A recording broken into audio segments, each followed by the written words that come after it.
Cambia bene l'8 di sinistra con Fattori che rimane in possesso della sfera, poi prova la conclusione Tangini, ottima respinta del portiere. Chiusa la difesa del Carbognano, che in classifica è una delle squadre a aver preso più gol. Ci prova De Fazzi, c'è stata forse la deviazione, infatti è così, ottima deviazione di Chiricozzi, estremo difensore.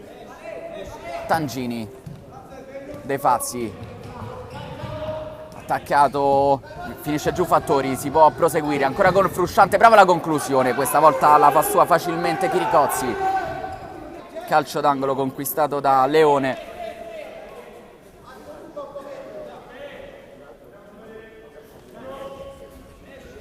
Leone mette fuori per De Fazzi che va con il mancino, facile per Chiricozzi. Il Carbognano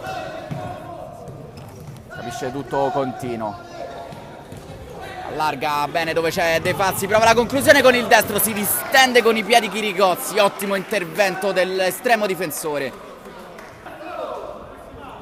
Gira per Traini, ancora Traini, numero di Traini che ha saltato avversari, salta ancora il terzo, prova la conclusione, deve metterci il piede ancora Chiricozzi, ottima occasione per il Santa Marinella. Ennesimo taglio di De Fazzi che non viene servito, continuo, salta Wafik. Eccolo De Fazzi, si gira con il mancino, ancora Chiricozzi, salva i suoi.